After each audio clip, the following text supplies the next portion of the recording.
Welcome to the Love Story with Lisa channel. Today, we're bringing you a brand new story. That's right. He must have seen his own shop losing to Ruby Hung Pavilion and came up with this scheme. Fortunately, the shopkeeper is clever and didn't fall for it. After listening to the crowd, Leon Lee turned to Yu Er's wife, whose face was swollen, and stepped forward to take her pulse. After a moment, he looked back at Yu Er. Yu Er, do you know that under the laws of Great Zhou, fraud is punishable by 30 lashes at the least and exile at the worst? Demanding 1,000 taels of silver, are you preparing to be sent to Hangzhou for hard labor? Yu Er's face turned pale instantly. He dropped to his knees and begged, "Have mercy, my lord. I won't dare to do it again." Leon Lee continued coldly, in order to frame another, "You even dared to have your wife consume Qingxia orchid." Qingxia orchid was a medicinal herb that grew deep in the mountains. It had a cold nature and was used to treat internal heat. However, if ground into liquid and boiled, it could cause the face to swell and redden severely, even leading to sores. I had once heard Master Xia mention it, but upon seeing Yu Er's wife earlier, I hadn't thought of it. Fortunately, Yu Er had been too stingy to actually buy genuine jade beauty powder in his attempt to harm me. On the other side, after hearing Leon Lee's words, Yu Er knocked his head against the ground even harder. I was blinded by greed. "I beg for your leniency, my lord. Please forgive me for this first offense, this humble man." Leon Lee did not say whether he would spare him or not. Instead, he fixed his gaze on him and asked, "Before you made your wife take Qingxia orchid, did you know she had already been pregnant for a month?" Ezra Yu's head stopped mid-bow. He no longer begged. Slowly, he lifted his head, stunned. After a long while, he stammered, "My lord. Is that true?" Leon Lee did not answer, only then did Ezra Yu realize the truth.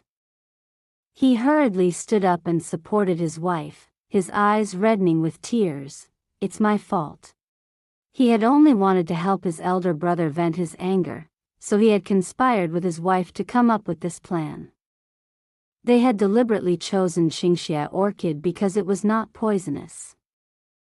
Who could have known that his wife was already pregnant, and that this herb, being cold in nature, would be harmful? Regret overwhelmed him. His wife, upon hearing that she was pregnant, was equally stunned. Her face turned pale as she asked Leon Lee, "Lord Lee, is my child all right?" She could not finish the rest of her question. Leon Lee replied in a low voice, "From the pulse I just took, there should be no serious issue. However, when you return home, you must have a physician prescribe proper medicine to nourish the pregnancy." Only then did some color return to her face. As for Ezra Yu, he immediately dropped to his knees again. "This humble man deserves death. I beg my lord to punish me."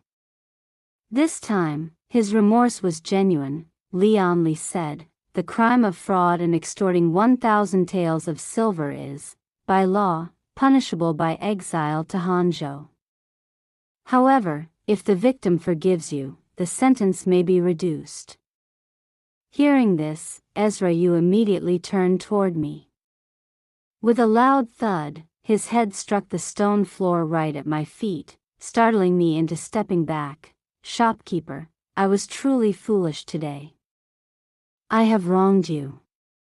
You may beat or scold me as you wish, only, please consider that my wife is with child and spare me this once. Do not let us be separated. Beating and scolding won't be necessary." I looked at him, an idea forming, and continued, "How about this? You stand in front of my shop and shout 3 times that the goods of Ruby Hung Pavilion are the best. Shout it sincerely, and I will not pursue the matter any further." The surrounding crowd burst into laughter. From a distance, the corner of Leon Lee's lips lifted slightly, his eyes carrying a trace of amusement. Without the slightest hesitation, Ezra Yu stood up and shouted loudly several times. "The goods of Ruby Hung Pavilion are the best. Buy them and you won't regret it. Miss them and you'll lose out." He shouted so loudly my ears nearly rang, and I had to stop him. In the end, Ezra Yu was extremely grateful and went to the yamen to receive 10 strokes of the rod. Thus, the matter came to a close. Seeing everything settled, the crowd dispersed in satisfaction, leaving only Leon Lee and me behind. Leon Lee raised a brow and smiled at me. "Shopkeeper, you are both beautiful and kind-hearted." I clasped my hands and smiled in return. Lord Lee is also an exceptionally capable magistrate. After Ezra Yu's incident, business at Ruby Hung Pavilion flourished even more. Before noon each day, the shelves were already swept clean. That afternoon, I sat near the shop entrance, grinding flowers to extract their essence. Suddenly, I noticed that next door at the tea house, Jade Yun was pushing a middle-aged woman with a red flower pinned in her hair out the door, her expression helpless as she said, "Aunt Shen, please stop introducing men to me. For the rest of my life, I will only acknowledge my late husband. Though he is gone, my heart still belongs to him. Please don't waste your efforts anymore."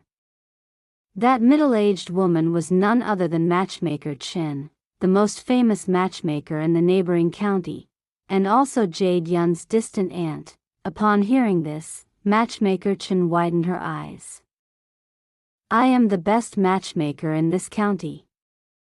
I've arranged no fewer than 1,000 marriages, at the very least 800. And yet my own niece doesn't even have a single match. Tell me, does that sound reasonable?" Jade Yun looked even more troubled. However, her relationship with her aunt was not bad, so the two remained stuck at the doorway in a stalemate. On ordinary days, Jade Yun and Huzi managed a thriving tea house together. She was usually clever and capable, rarely seen in such an awkward situation. Curious, I leaned out to take a look, only to be spotted by Matchmaker Chen. Her eyes lit up instantly. Letting go of Jade Yun, she walked over to me and grabbed my hand warmly. "You must be Ruby Hung, right? I've heard Jade Yun mention you many times. Young, talented, and so beautiful. Tell me, is there already someone in your heart?" Jade Yun hurried over, tugging at Matchmaker Chen's sleeve, trying to pull her away as she said in embarrassment, "Ruby Hung is only 16 this year. There's no need to rush into finding a husband. Aunt, saying such things will only make her shy. Please go home now." Matchmaker Chen lightly slapped her hand away, then turned back to me. "Don't listen to that girl. A husband must be chosen early so there's time to choose carefully. Don't be shy, tell me, what kind of husband are you looking for?" I pressed my lips into a faint smile and asked, "Aunt, do you happen to have paper and brush?" Matchmaker Chen was taken aback. "What for?" "This is a bit long. I'm afraid you won't remember everything. How about I say it first?" Still confused, she said, "Go on, then."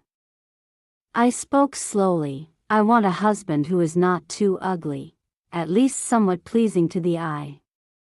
Otherwise, seeing him every day would only breed annoyance. His temperament must be gentle, not the kind who is always coldly smiling or quick to anger like in storybooks. People like that cannot live harmoniously with others. He must know how to earn money, not necessarily a lot, just enough to support himself. He should also possess some literary knowledge." By this point, the smile on Matchmaker Chen's face had grown increasingly stiff. Jade Yun was also staring at me wide-eyed, and finally, if he knows how to cook, that would be even better. As soon as I finished speaking, Matchmaker Chen slowly withdrew her hand, stood up, and said, "It's getting late. I should head home to prepare dinner." Without another word, she turned and left, not once looking back. Seeing this, Jade Yun clapped her hands lightly and laughed, letting out a small sigh. "Ruby Hong, this is the first time I've ever seen my aunt retreat like that." That evening, after the shop had closed, Leon Li came by.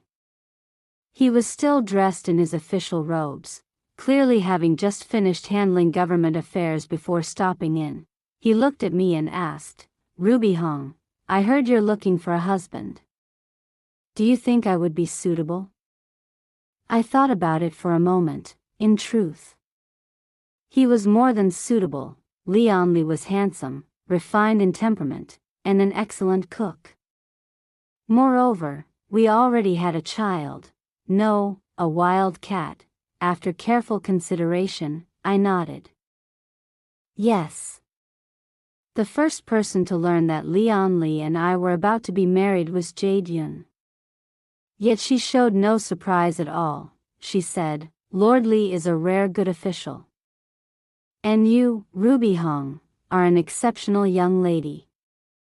Every time I see the two of you standing together, I feel you are perfectly matched." Jade Yun then told me that 3 years ago, after her husband passed away, her mother-in-law and younger sister-in-law had driven her and her child out of the house to seize the family property.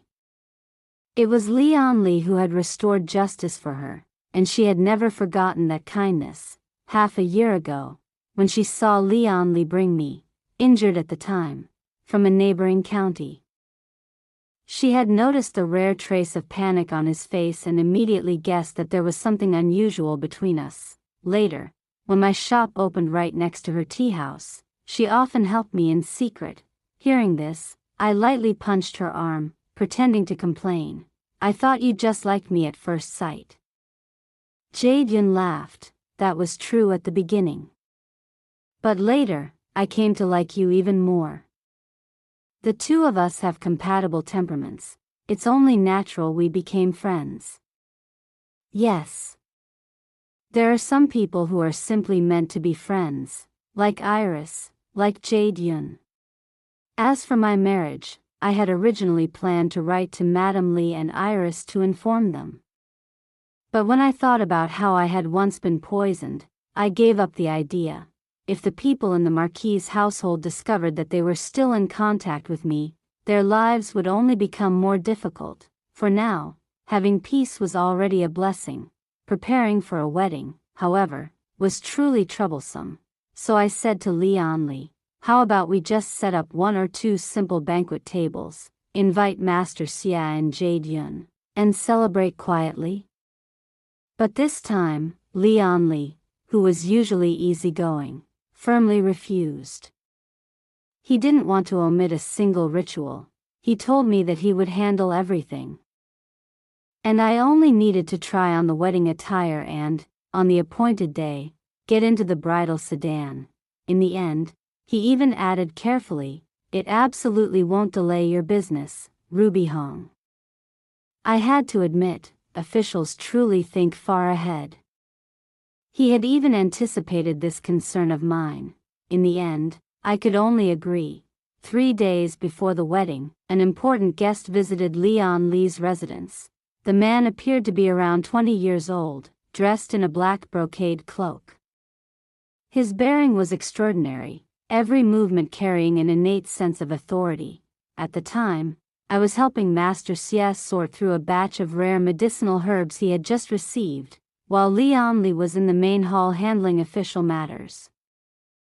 The moment Master Xie saw the young nobleman, he let out a cold snort and ignored him completely. The nobleman smiled helplessly. "Master Xie, are you still angry?" Master Xie stroked his beard, his tone dripping with sarcasm. How would this old man dare to be angry? "It's merely that my medical skills are insufficient. unworthy of catching the eye of the emperor, and so I was driven out of the capital, that's all. Hearing this, I only half understood. The emperor? Could the person before me be the crown prince? Why had he come here? Li must have been informed by a servant, for he hurried back. Upon seeing the man, even he showed a hint of surprise. Only then did I become certain. The man before me was indeed the current crown prince, the same one who, years ago in Jinji Hall, had not hesitated to offend the emperor in order to protect Li. The crown prince smiled as he spoke to Li. After all this time, you are finally about to be married. I am truly curious. What kind of woman could possibly move your heart? Naturally, I had to come and see for myself. A gentle smile appeared at the corner of Li's lips. He pulled me, who had been quietly crouching and sorting herbs, up to my feet, brushed the dust from my skirt. Then leaned close and whispered softly, "Ruby Hong, your wedding gift has arrived." Though I didn't fully understand, I quickly composed myself, adjusted my appearance, and bowed respectfully. "Greetings, Your Highness the Crown Prince." The Crown Prince immediately bade me rise, then placed a small sandalwood box into my hands. "This is my wedding gift from Miss Ruby Hong." After a brief pause, he added with a trace of regret, "It is a pity that I cannot attend your wedding in person." Li smiled. "As long as Your Highness's gift arrives, that is enough."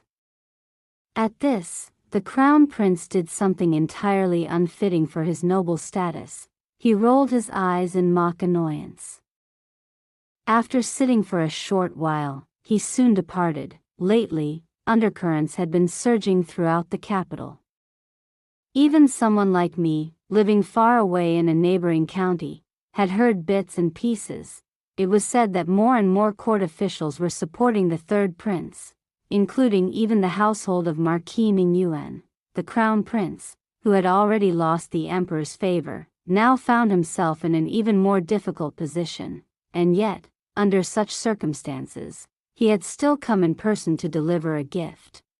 When I opened the sandalwood box, inside lay a pair of Eastern pearls, lustrous, jade white, perfectly round like eggs, exquisitely precious.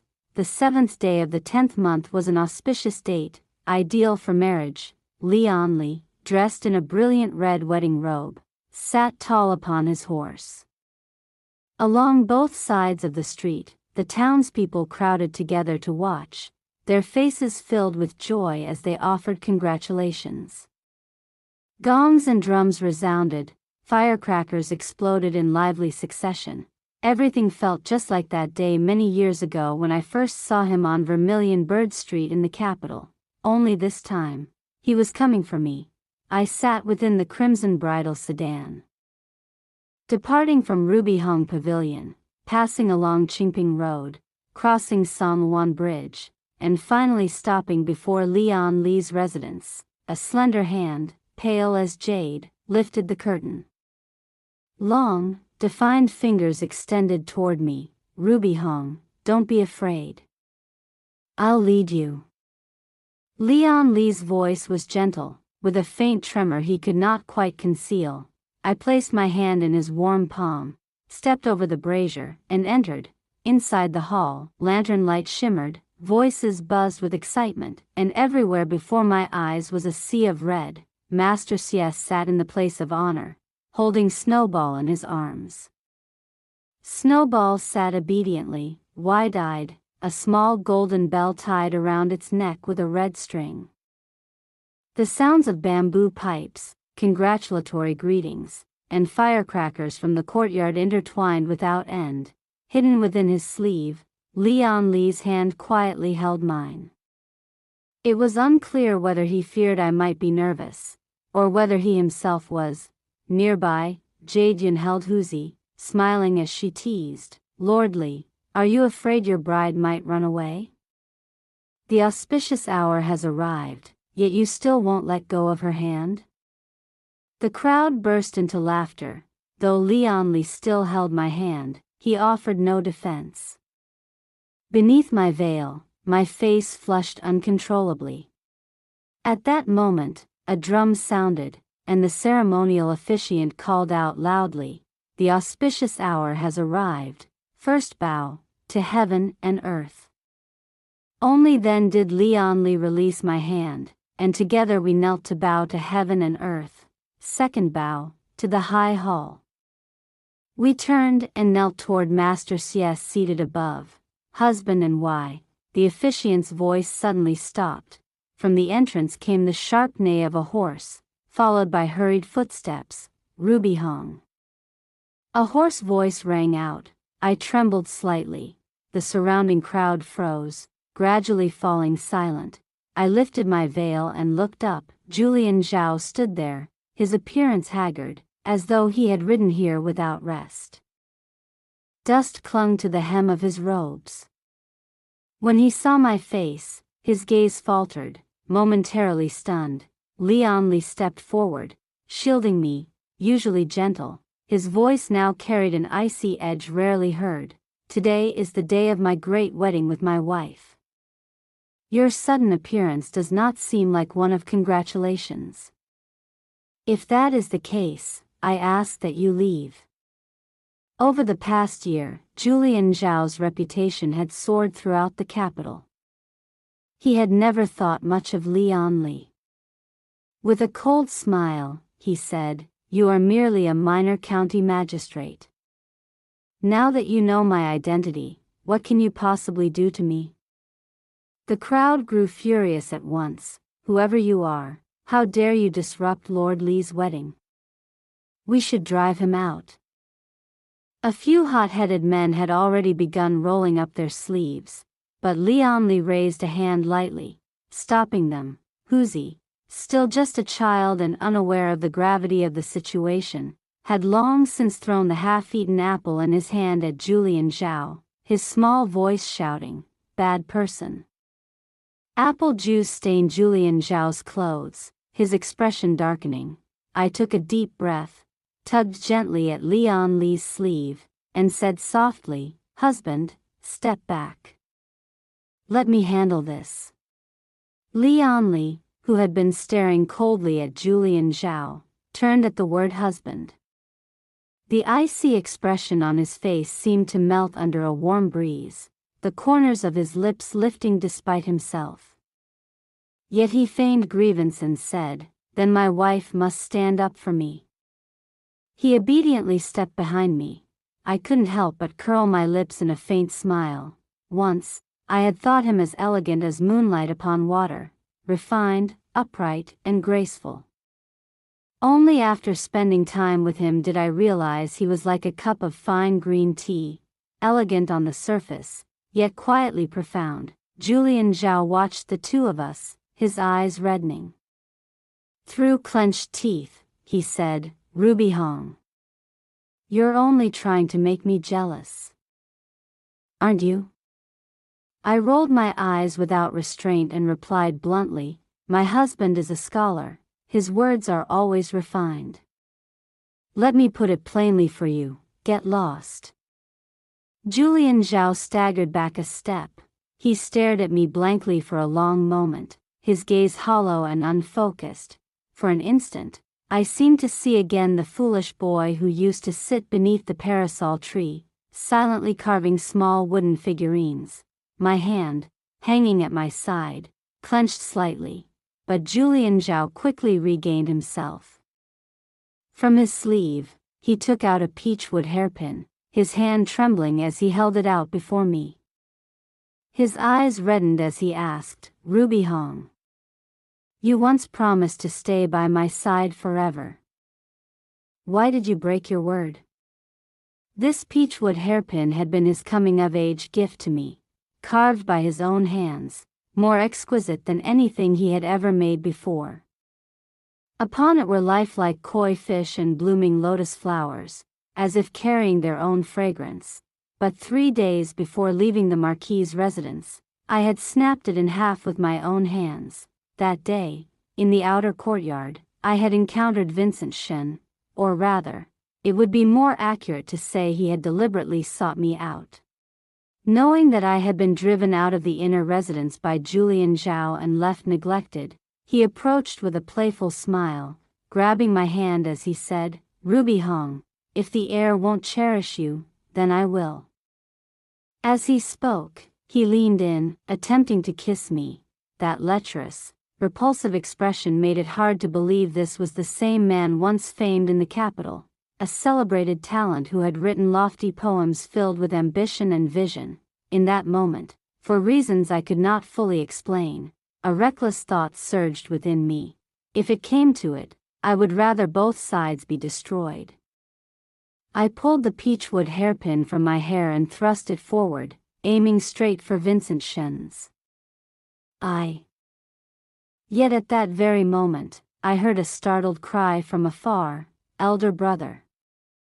I lifted my head toward the sound, only to see Serafina Shen standing there, her face filled with shock.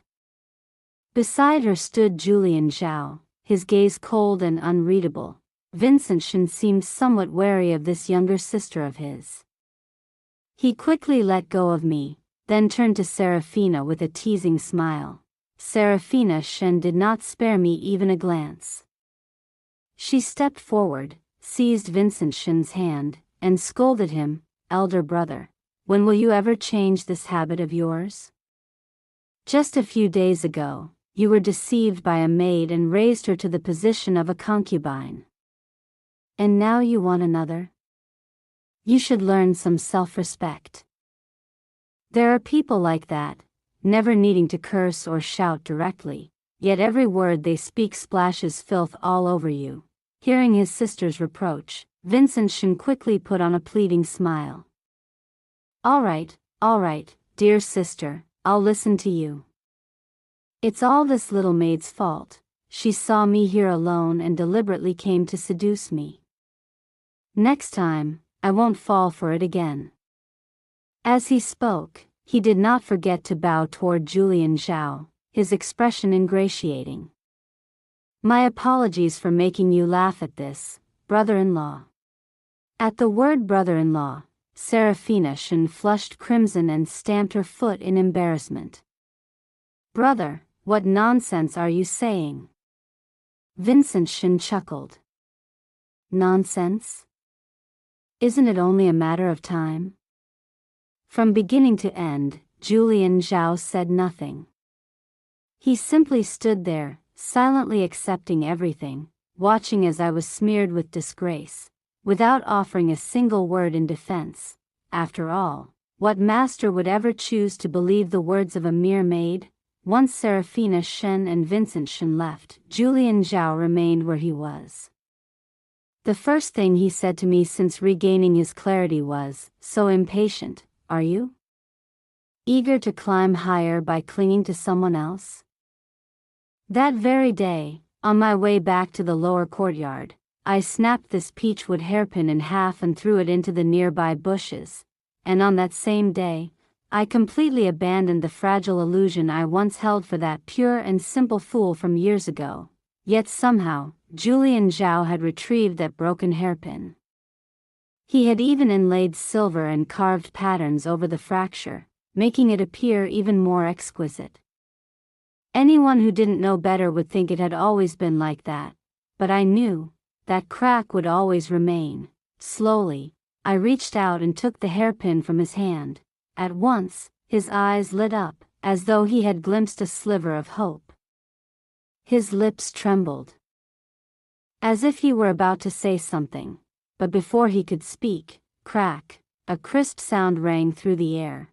I broke the hairpin once more and tossed it to the ground. "Your Highness, a broken object is inauspicious as a gift. I cannot accept it." In that instant, the light in Julian Zhao's eyes dimmed, as though the last trace of brightness had been extinguished. Pride, shock, grievance, every emotion dissolved into nothingness. He said no more. Silently, he bent down, picked up the hairpin, now broken once again, carefully placed it into his chest, then turned and left. A man as proud and sensitive as he was, humiliated by me before so many people. He would not come back to entangle himself again. I knew this would be the last time we ever met. Night gradually fell. The moon hung upon the willow branches. Inside the chamber, red candles burned brightly, casting twin shadows upon the walls. As we drank the ceremonial wine, I suddenly spoke. Because of me, we missed the auspicious hour today. I'm sorry. The words felt awkward, spoken only to fill the silence. I didn't know where to begin, yet I felt I had to say something. Unexpectedly, Leonly let out a soft laugh. Under the flickering candlelight, clad in red robes, his face was as refined as jade, so handsome it scarcely seemed mortal. Just now, seeing your thoughtful expression, I thought you were composing some exquisite piece of prose in your mind, he said. And yet, you only came out with that? My face flushed at his words, but my heart felt lighter. Leonly continued, as long as my wife has married me, any time is an auspicious hour. Besides, we are already husband and wife. Why speak of apologies at all? Hearing this, I couldn't help but sigh inwardly. No wonder he became the top scholar. His words were truly impeccable. I lifted my cup and drained it in one go. You're right. I had never told Leonly about the affairs of Marquis Ningyuan's residence, not out of deliberate concealment, but because I felt there was no need.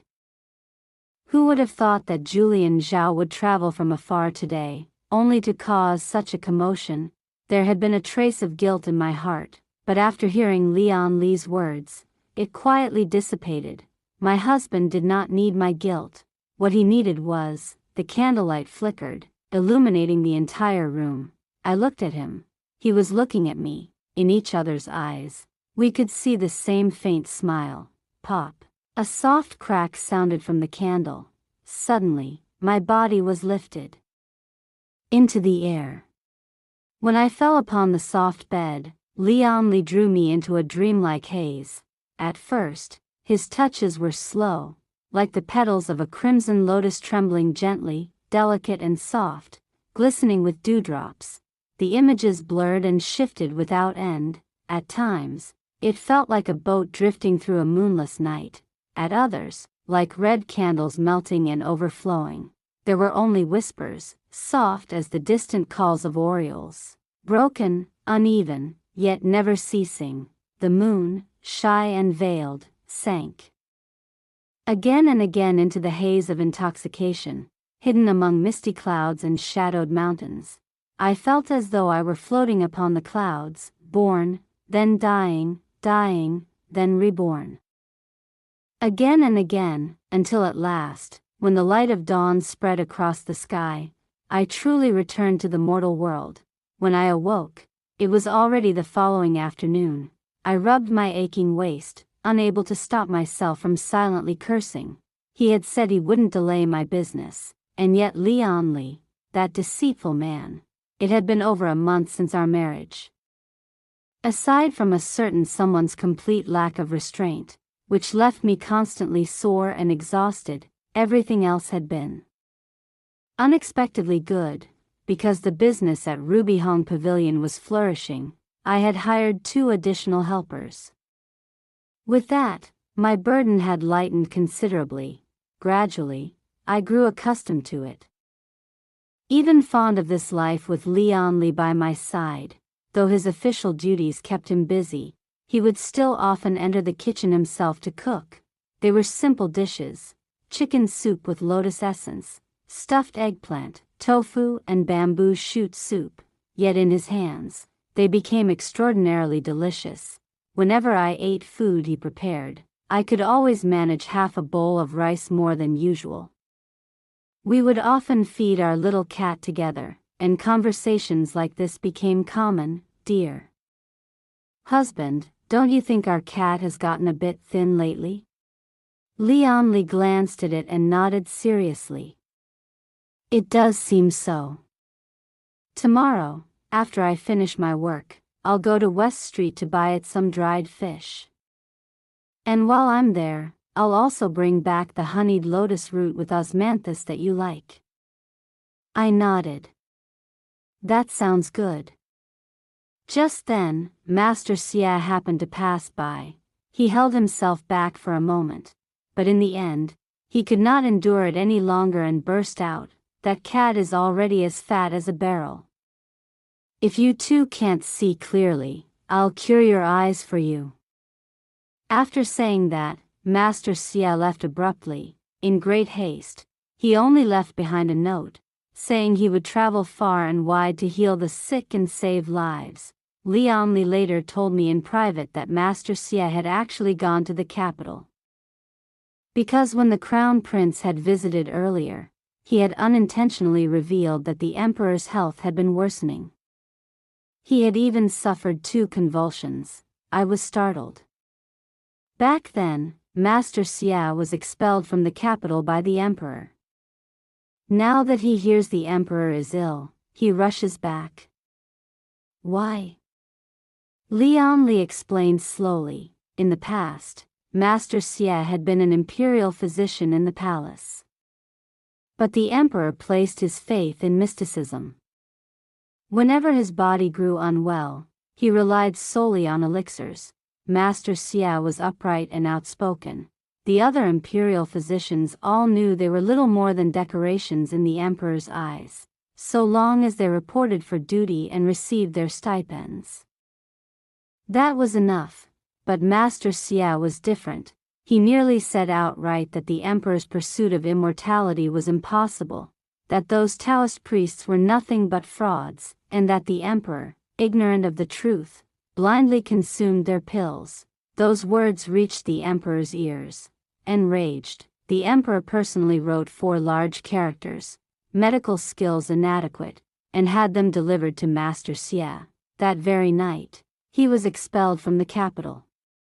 Thinking of this, I suddenly asked, then what kind of person is the emperor, truly? In the past, I had thought him a typical foolish ruler, his people starving while he ignored them, dreaming only of becoming an immortal, and yet it felt strange. Someone like Master Xia had offended him so directly, yet he was not executed. Lian Li fell silent for a moment before answering, "In truth, I do not know either." A year had passed since our marriage. That day, for reasons I could not understand, I felt a stifling discomfort in my chest. Everything I ate, I vomited out. The people at Ruby Hong Pavilion panicked and hurriedly carried me back to my room. When Lian Li returned from the yamen and saw my pale, weakened state, he immediately took my pulse. Then he fell silent. After a long moment, he said, "Ruby Hong, we're going to have a child." At first, I froze. When I finally understood, I looked at him, but his face was filled not with joy, but with gravity. A sense of unease rose within me. "What's wrong?" Lian Li closed his eyes, then took out a small silk scroll from his sleeve. It was something he had received that very day. On it were only 6 words, "Bring Taishang. Enter the capital immediately." At the end, it bore the imperial seal. In Lian Li's study, there had long hung an ancient bronze sword. Its blade gleamed faintly, etched with arcane patterns. Even without being drawn, it radiated a chilling, razor-sharp aura that made one shudder. I had never asked much about it before, assuming it was merely one of his collected curiosities. Who would have thought that sword was Taishang? The Taishang sword had once belonged to Emperor Xiaotai of Great Zhou.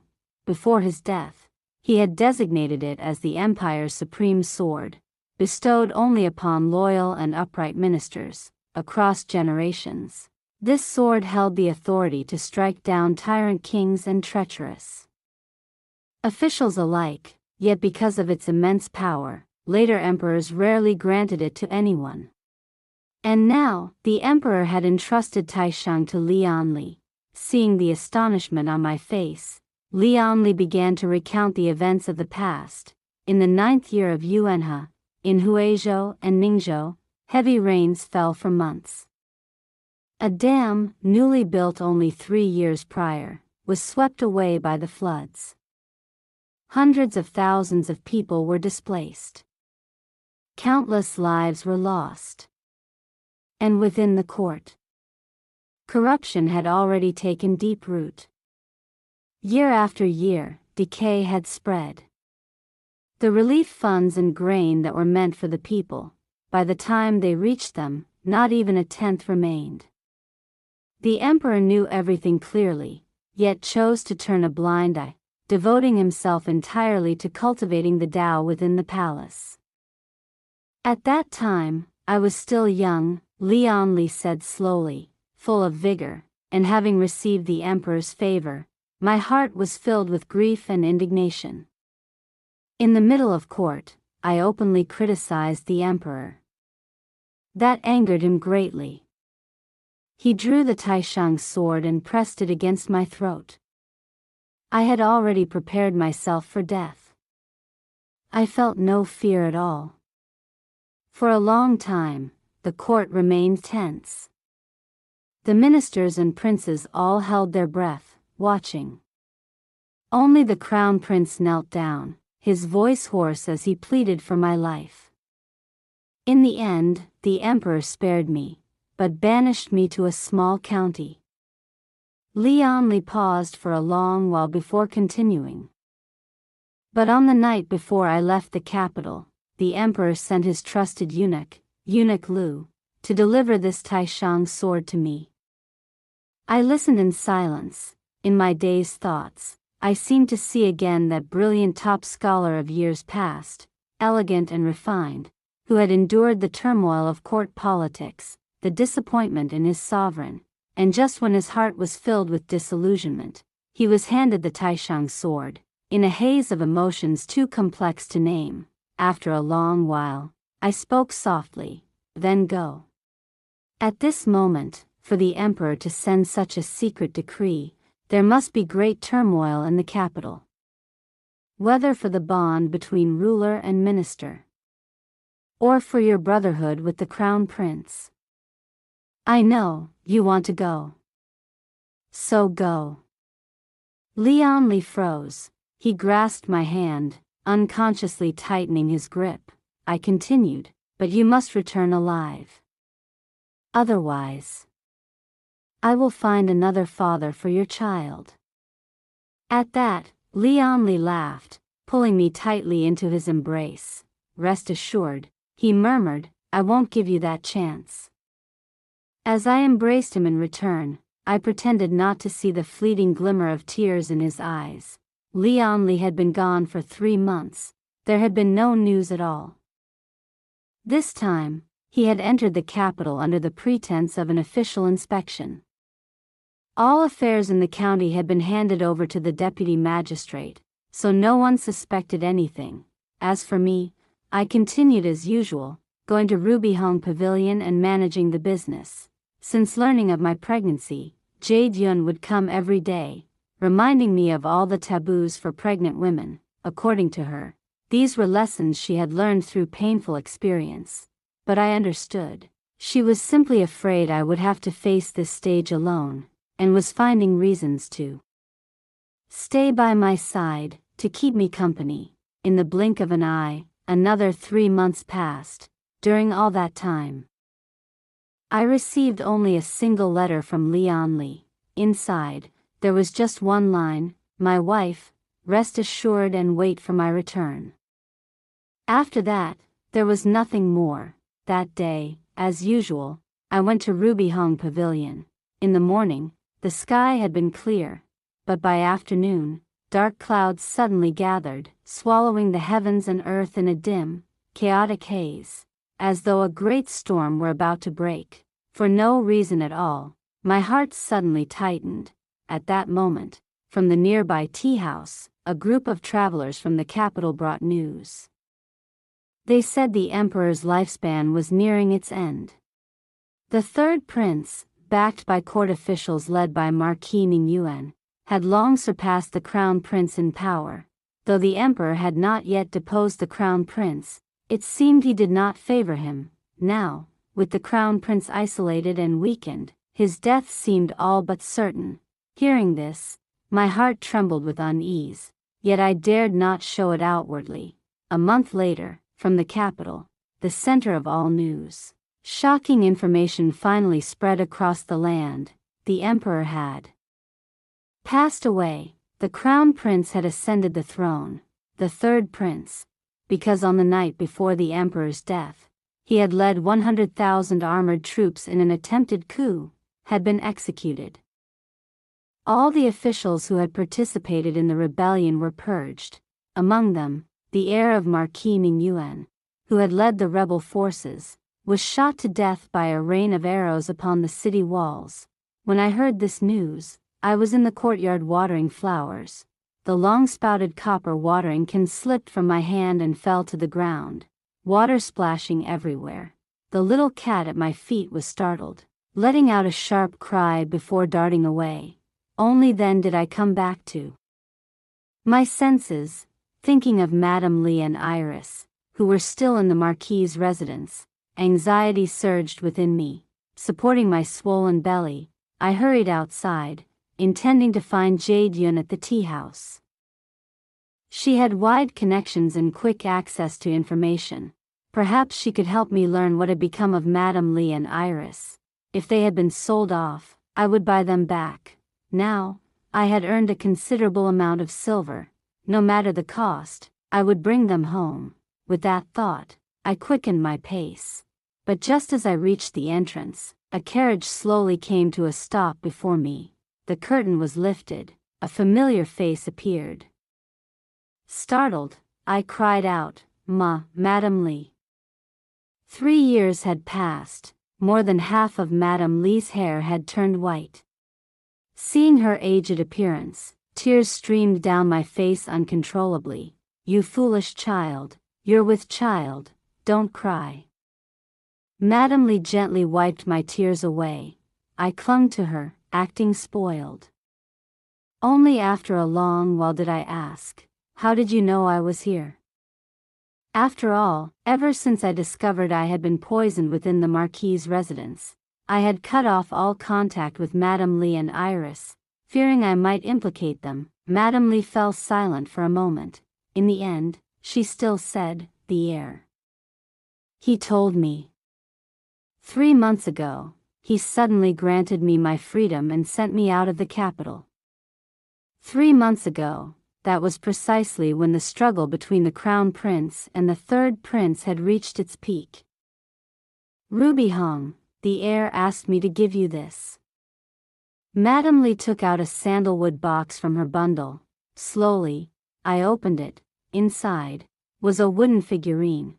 It was a young woman dressed in wedding attire. From her expression to the loose strands of hair by her temples, to the folds of her garments, every detail was exquisitely carved, lifelike beyond belief.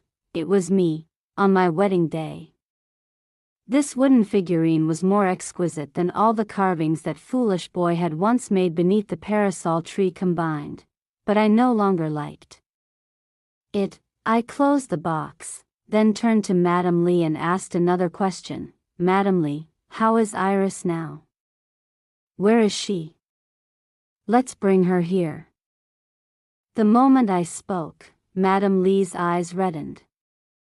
Her voice trembled as she said, "Iris. She's gone." The night was pitch black, without even a trace of moonlight. After settling Madame Lee, I returned to my room. Under the dim glow of the candle, I held an old sachet in my hands. It was something Iris had embroidered for me herself the year I left the Marquis's residence.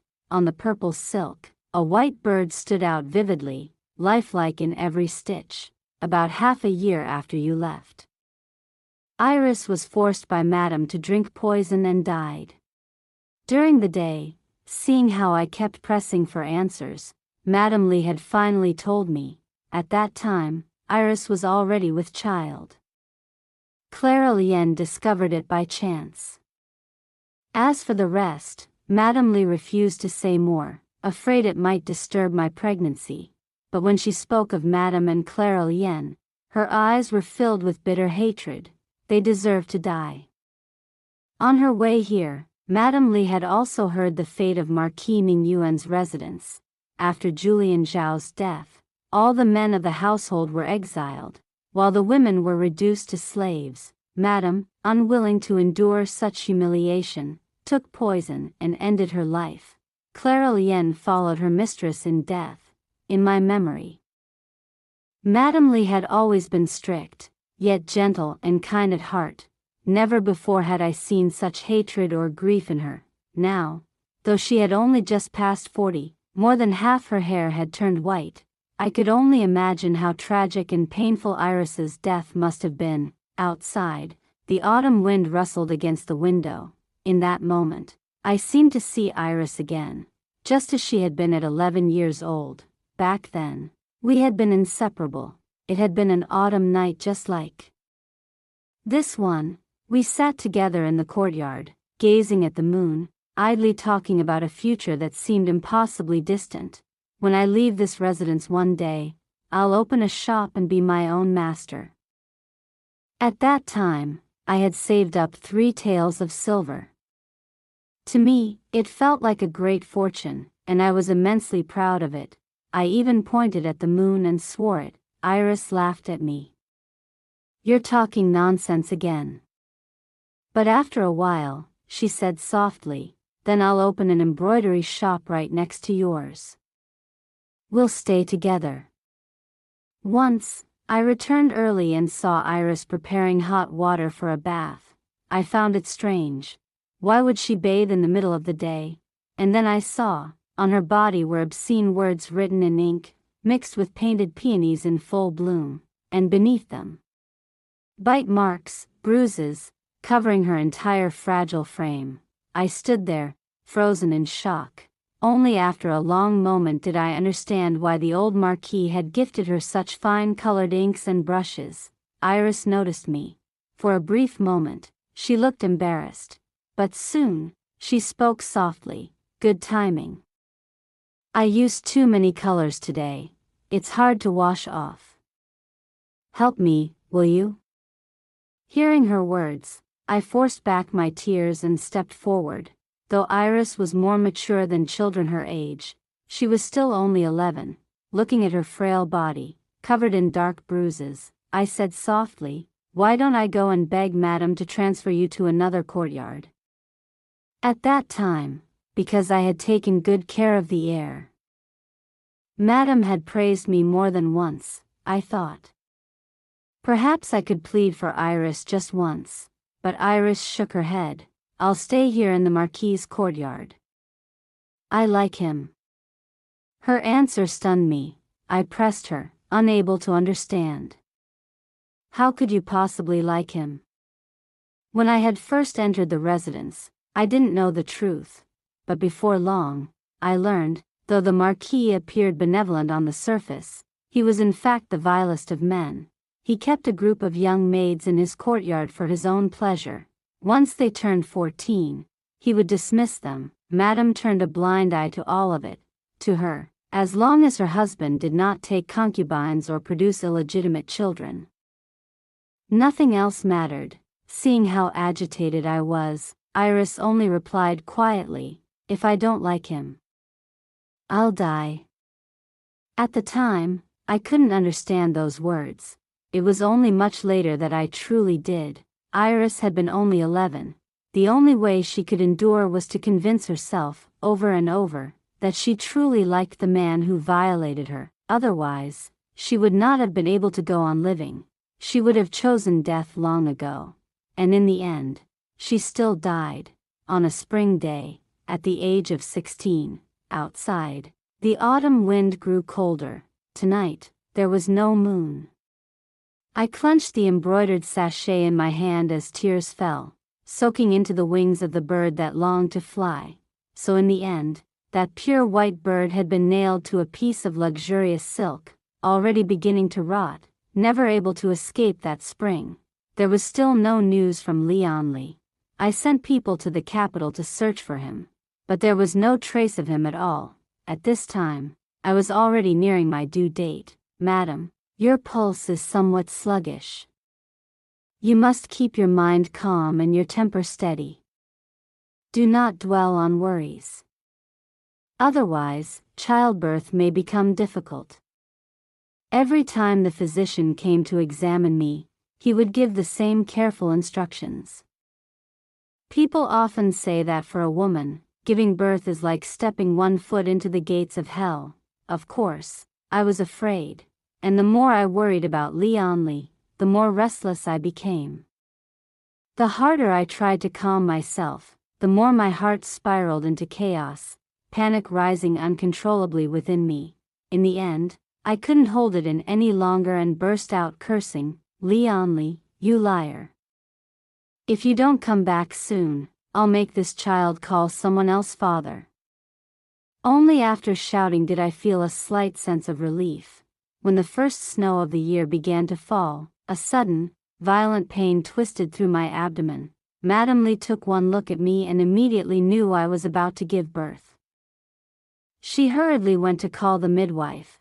Since my due date had already been calculated, the midwife had moved into my house a few days earlier in preparation. I lay on the bed, sweat beading across my forehead in waves from the pain. Yet I didn't dare cry out, afraid of exhausting all my strength before the child was born.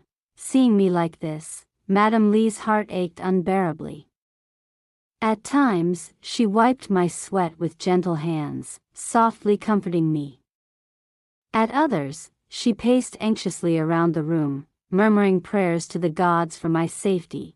2 hours passed. Still, the child had not come. The pain was unbearable, like a steel brush dipped in salt water scraping endlessly across my body. At first, I endured it in silence, but now, I could no longer bear it. I threw my head back and shouted toward the heavens, "Leonli, you bastard! And you too, you little wretch in my belly!" At that very moment, a loud cry rang out, piercing through the room. The midwife beamed with joy. "Born! Congratulations, madam, it's a handsome young son." By then, I was completely drained, collapsed weakly on the bed without a trace of strength left. The midwife, her face full of delight, carried the swaddled baby over for me to see. I forced my eyes open and glanced at him. A tiny, wrinkled little thing, looking more like a baby monkey than anything handsome. My vision darkened instantly. I nearly fainted. Just then, hurried footsteps sounded from outside the door.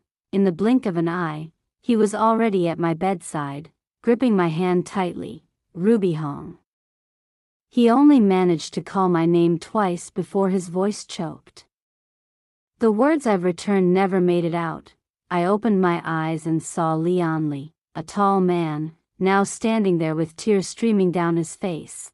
I wanted to say, "And you still dare to cry," but seeing how much thinner he had grown, his complexion pale as paper, the bandages across his chest already soaked through with blood, yet he didn't even seem to notice. He simply gazed at me.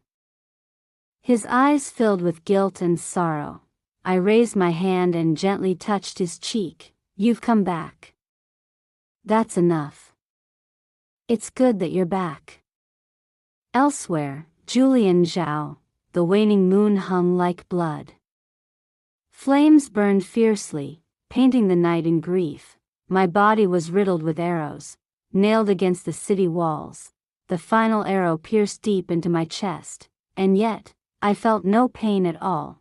Only a faint crack sounded. The peachwood hairpin I had hidden near my heart snapped in two.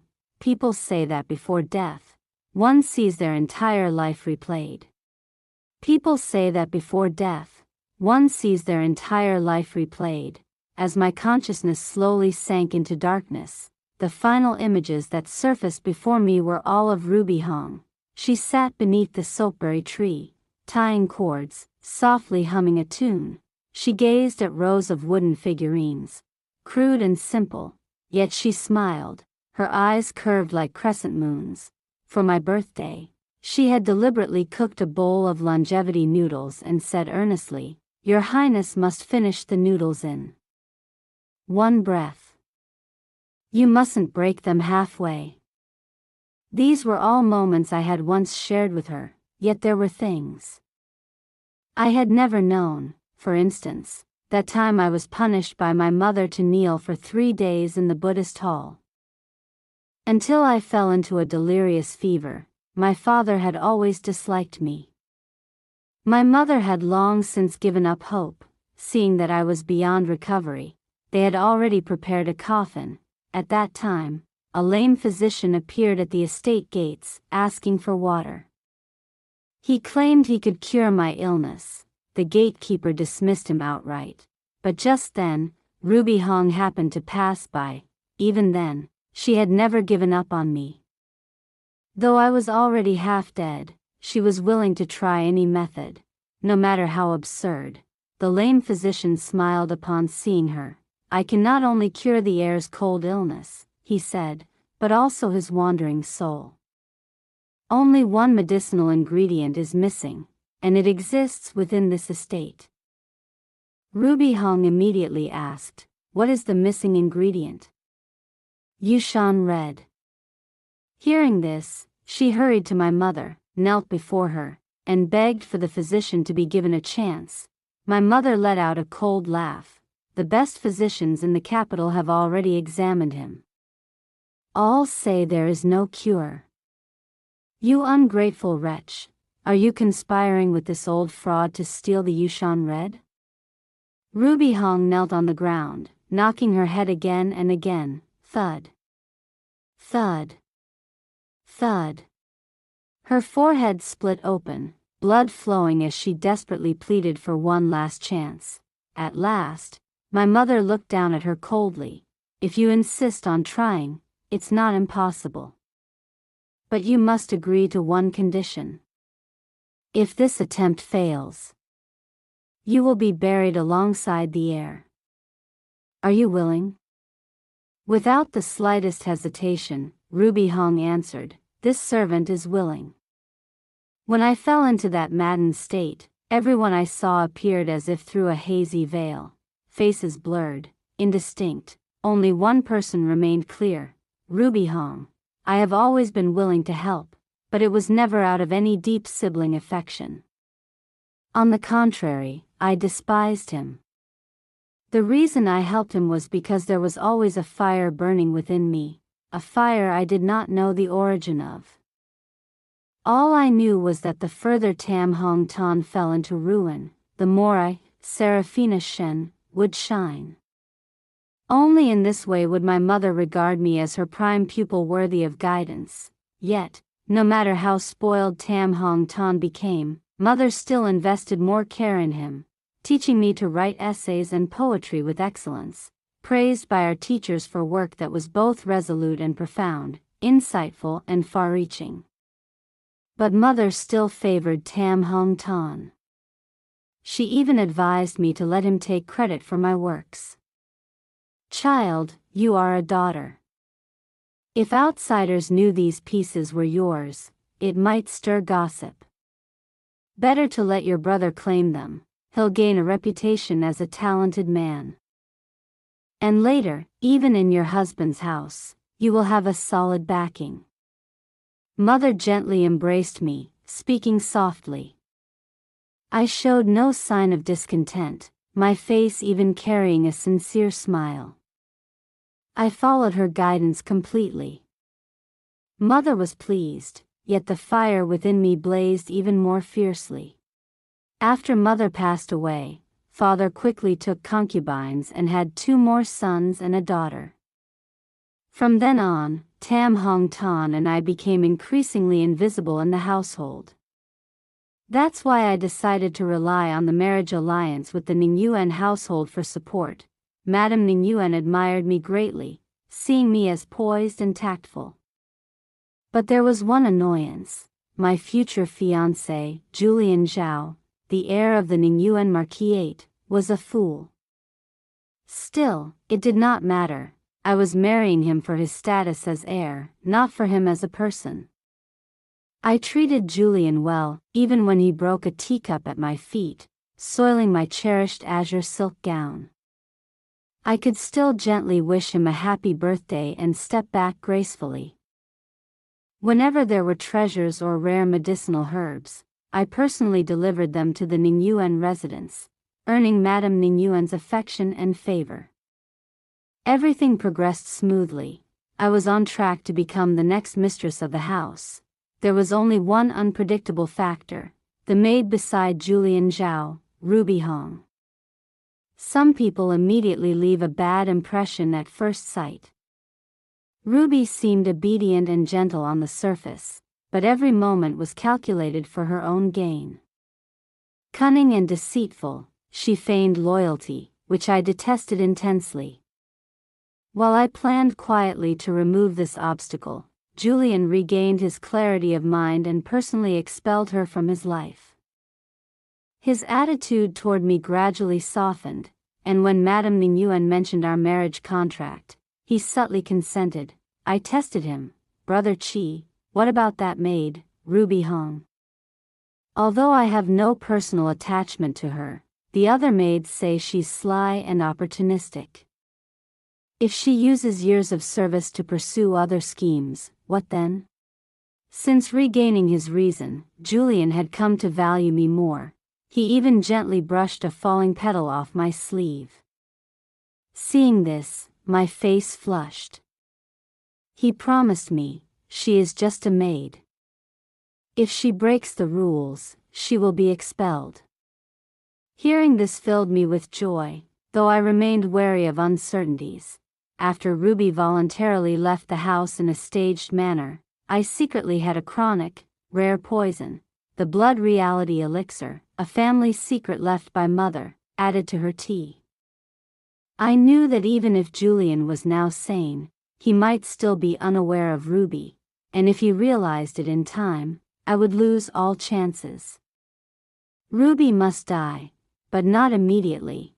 Only after I received confirmation that she had drunk the poison tea did I feel at ease. As usual, I went to pay my respects to Madame Ningyuan. Upon entering the courtyard, a maid stepped out to greet me. Seeing her busy, I smiled and said, "You don't need to run back and forth. I'll go in to see Madame myself." The maid smiled back, replying, "Madame has instructed beforehand. The young lady is not a stranger. Please, enter." I nodded, keeping my ingrained smile, and approached Madame Ningyuan's room. Suddenly, I heard her ask Clara Lien, "Has the matter been taken care of?" At that moment, I knew I should pause and remain silent. On the other side, Clara Lien hesitated, then answered, "It's done." Madame Ningyuan smiled faintly and asked again, "I see. Are you defending that maid, Ruby Hong?" Clara Lien immediately knelt down. The maid was only concerned about Madame. If Ruby Hong were to die now, Julian Zhao would surely grow suspicious. If he happened to investigate and discovered that Madame had administered the poison, it would create enmity. Madame Ningyuan helped the maid to her feet and smiled lightly. "How could I not have thought of that?" she said. "Do you know that the poison I gave you is not ordinary? It's the blood reality elixir. This is a chronic poison. It only takes effect 3 months later. By then, that maid will have long left the residence. Who knows where she will die? Whether Julian Zhao will find out is uncertain. And even if he does, how could he ever suspect me?" I stood silently outside, a faint smirk tugging at my lips. No wonder Mother had said I resembled Madame Ningyuan so much when I was young. Looking back, it was entirely true. 3 months after Ruby Hong left the Ningyuan residence, Julian Zhao and I were married. Though he always carried an air of melancholy, as if something were missing, I was indifferent. Any flicker of emotion within me dissipated like wind-blown petals. To me, Julian Zhao was not a lover but a tool to elevate me to the pinnacle of glory. I was determined to bear a son early to secure my position in the Ningyuan household. Everything else was irrelevant. Later, news came that my useless brother, Vincent Shen, had fallen into the river one winter night after drinking. When he was pulled out, he was lifeless. I was not surprised. I suspected his death was not an accident and likely involved Julian Zhao, but I silently accepted it. Alas, the heavens have a cruel sense of humor. Despite my careful, patient endurance, I could not escape this outcome. I had placed my bets wrong. Julian Zhao had chosen the wrong prince. The third prince could not ascend, and Julian Zhao, as the leader of the rebellion, was annihilated. The Ningyuan estate was confiscated, men were exiled, women enslaved, and Madame Ningyuan, in despair, drank poison to end her life. Even my father-in-law, so proud of his sophistication, trembled with fear, only to be shackled and dragged away. The absurdity of it all was almost comical. When the officers came for me, they suddenly stopped. I had doused the room with oil, and flames erupted everywhere. The fire that had been smoldering in me since youth finally erupted into a sea of flames. It consumed me and the writings of my younger years. In that final moment, my only regret was that the fire had come too late. Meanwhile, Lian Li once again encountered Ruby Hong. I was astonished. Just a glance was enough to recognize her immediately. I wondered why, until I remembered that years ago I had accidentally dropped her little rabbit-shaped sugar stick during the aftermath of the frightened horse incident. By the time I went to make amends, the little maid had disappeared. That memory had stayed with me ever since. This chance encounter happened at the scene of a case. Several young women had been kidnapped to become brides of a cult leader. After being rescued, most were tended to by relatives, but Ruby Hong, clad in her vivid red attire, sifted through a mountain of belongings by herself, muttering under her breath. About a week later, she finally found what she needed, a small, worn pouch. She slung it over her shoulder and walked on as if nothing had happened, while the other girls leaned on their kin, crying from the trauma. After surviving life and death, she treated it all as if it were just a passing breeze. Curious, I called her over. She hurriedly explained, "Sir, this is my pouch. Inside is also the contract for my sold servitude." At that moment, my heart tightened inexplicably, a faint pang of pity stirring within me. I wanted to say something, but suddenly she spat out a mouthful of black blood and collapsed.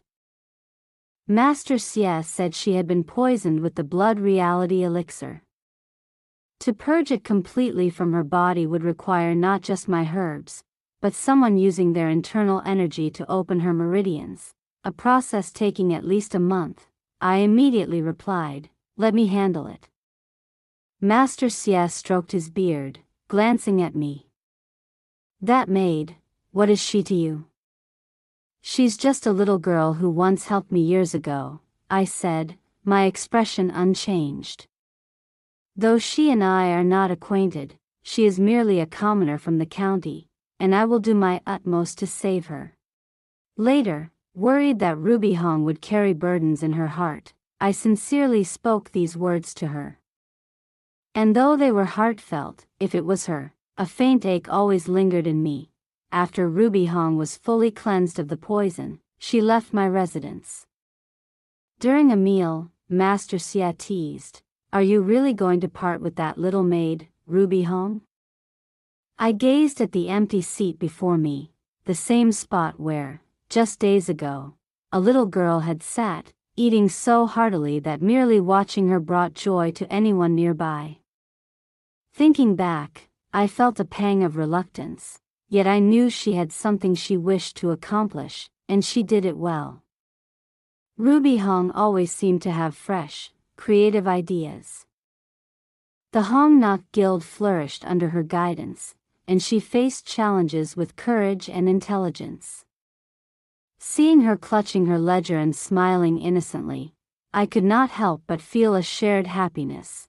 When the little maid dared to express a desire to choose a husband, I hurried to consult matchmaker Chen, carefully inquiring about Ruby Hong's requirements: appearance, good temperament, financial capability, literacy, and, most importantly, cooking skills.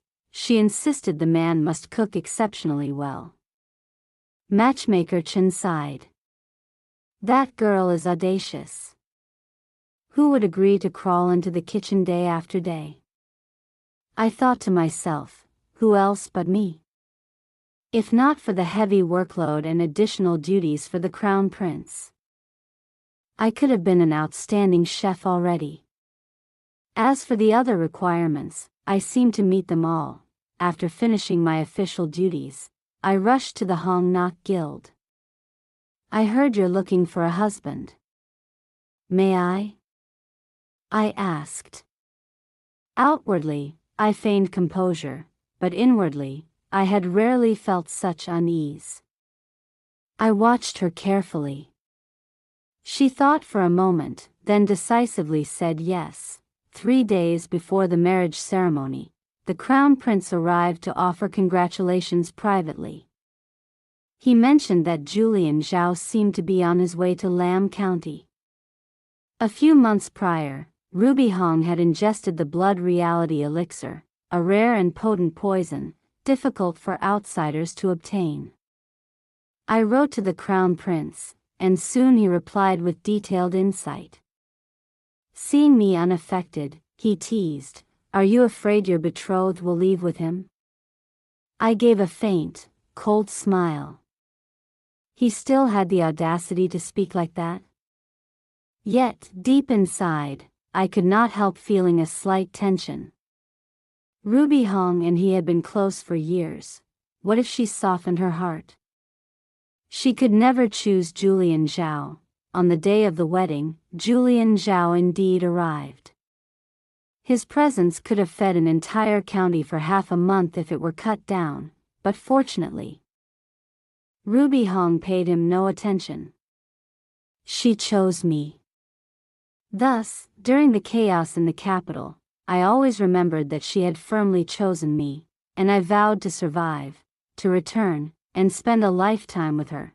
Before the emperor passed away, he summoned me alone, not the 2 princes. Li Anli, which of my children do you think is more capable? I replied respectfully. The emperor had intended to smile but instead coughed dryly and waved his hand. You value the crown prince, then. Use the crown prince's sword to help him ascend. The 3rd prince's ambition to seize the throne was fierce, and the ensuing battle was brutal. When the rebel army was finally defeated, I was covered in blood. With an arrow still lodged in my chest, fired with all his strength by the dying 3rd prince, likely out of hatred toward me. Years before, in Ben County, I had blocked Tian Chi from seizing silver, and now he came to the capital to ruin my endeavors. I planted the crown prince's sword into the ground, struggling to remain upright as my vision blurred, consciousness sinking into endless sleep. I had no idea how long I remained unconscious until a loud voice thundered in my mind, "Li Anli. You deceived me." I jolted awake to see Master Xia at my bedside, breathing a sigh of relief. Finally awake. I almost thought you would destroy my legacy. Then he scolded, "Crown Prince, with such dark intent, poisoning an arrow. He should have ended his own life." I stared for a moment before asking, "What month is it?" "Month 3, he replied. I quickly rose from the bed and began packing. Master Xia scolded me, "Your wounds aren't fully healed. Do you wish to die?" Without looking up, I replied, "My wife will give birth soon. I must return to her." Master Xia said no more, following me. Over the years, I had become half a physician myself, most of my wounds were healed, and the rest I could treat while traveling. The emperor, hearing I had awoken, hurried over that afternoon. Surprised, he asked, "Where are you going?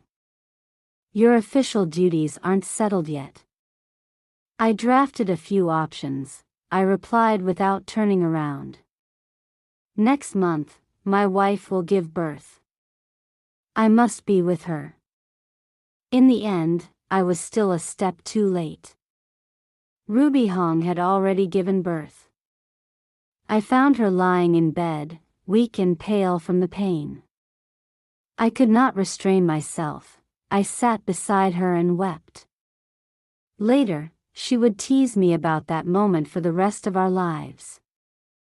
And I was content to let her laugh, for her smile was more beautiful than the finest spring scenery in the world. The end.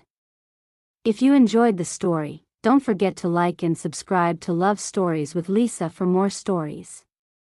Thank you so much.